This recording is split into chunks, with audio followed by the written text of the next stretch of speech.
I guess first and foremost, going to play for a state championship. I mean, first time in 3 tries, and just how you feeling right now, man?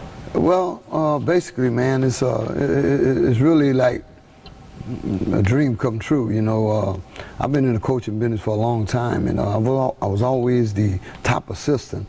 And Hamilton Christian gave me my first head coach job on the high school level, although I've been involved with it a long time.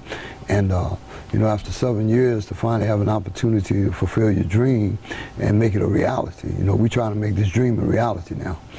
And I guess just, is this something you saw in this team all along, or did they kind of catch fire in the playoffs, or did you kind of always know that this team could be special? Well, you know, three years ago when Michael was a freshman, him and Adrian and Corey and Nick, I didn't know exactly when it would happen, but I knew we had the core group of kids that one day would have that opportunity. And I don't ever want to forget where it all began with Isaiah Wheeler, Keenan Fontenot, Cameron Hare, Justin and Brandon, Keelan Blackwell. There's so many guys that set this up. And you know, like I tell them all the time, man, we're only completing what they started. You know, we have a chance to complete what we started 7 years ago, and those guys were the building blocks of this program. Just take me through that game on Tuesday. Got out to a hot start, but they kind of caught up to you. And then you were able to pull away at the end. Just take me through that whole game on Tuesday, how you guys were able to pull out that win. Well, one of the things coming out of the locker room, we knew we wanted to get off to a good start. And we did that. I think Mike had 7 points and a few rebounds right out the gate. He made his first jump shot. I was thrilled to death. I thought Adrian didn't shoot as well, which in the second quarter where we had a chance to extend the lead. But what happened, we focused so much on number 3 and number 12, making sure that they didn't get started, that it took away from our rebounding ability. And what happened, the big long kid, number 5, was able to get some rebounds on us, and he kind of kept them in the game.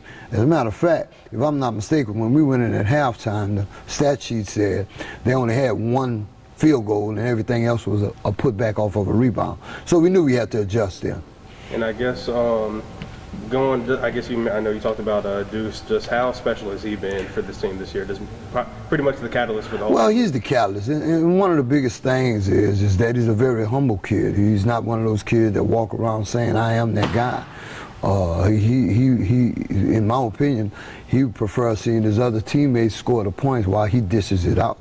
I always did say that you don't make very many kids that are pass first kids, and he's one of those kids, and he kind of leads the team. And I think what happens is we've all come to accept the fact that he's our team leader on the floor, not the verbal team leader, but the team leader on the floor, and how we depend on him for a lot of different situations, and everybody kind of feeds off of that.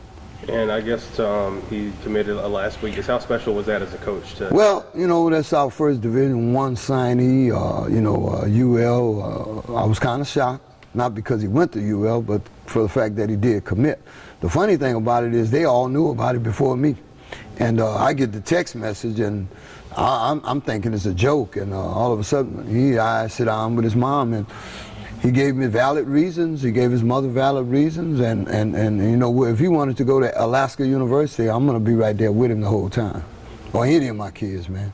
And another guy in Adrian, I saw he led the team on Thursday, and he's a junior too, so having him kind of, I guess he's the main scoring threat for you guys. You know, it's funny because Adrian, for some strange reason, Adrian can go 3 for 12 or 5 for 15, and at the end of the night, he'll still end up with about 17 or 18 points. He's a scorer. Some kind of way he'll score the basketball, and that's who our number 1 option is. And when he's not shooting it well, you know, Nick Forsythe will shoot well. But there are 2 kids, and I'm sure the 2 seniors are the kids that nobody really paid that much attention to, but they're the ones that have really carried this team because they do all the dirty work. You know, Corbin Mack and Zion Stewart. And Zion hit some really big threes in that game, some momentum changes in the first half. And he hit a big momentum change in the second half. And as you remember, Corbin went out with an ankle injury in the first half. And, you know, it's not like Corbin not to come back because he's really a gritty competitor. And for him to not come back the whole game, and, you know, I'm in the process of coaching, and one of the coaches said, man, Corbin done, and I didn't even have a chance to react. But, you know, that's why we have a team of 8 or 9 players, and you know, they stepped up. And I guess going into this game on Friday with If you guys, if I remember, you guys played them before, right? This season. We played them a couple of years ago. We've never played a regular season game. Against okay. Never, but we will next year because they're moving up in division. Okay. And going into Friday, what are some of the main things that they kind of bring to the table that might be challenging to you guys? You know what's strange about playing Lafayette Christian? We're so similar in styles. We're so similar in personnel. We're similar in coaching. The head coach is one of my best friends. We've been together for about 40 years. So it's kind of like sitting across from your brother. And you know, because of that relationship of competing year in and year out, we've developed a good relationship with Lafayette Christian. It's been a very, very friendly rivalry. We went in there a couple of years ago and we almost snuck out of there with a win. And they respect us and we respect them, you know, and I'm anxious to see how it's going to turn out. And I guess to don't want to look too far in the future, but to get it done on Friday, just how special would that be to this whole school, Hamilton Christian?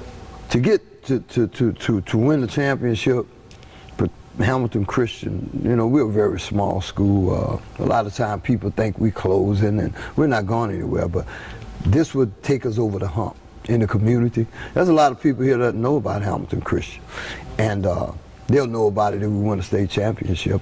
We'll make sure they know about it. And, you know, we're going to keep doing what we're doing. We're blessed over here. God has truly been good to the school. He's been good to my kids.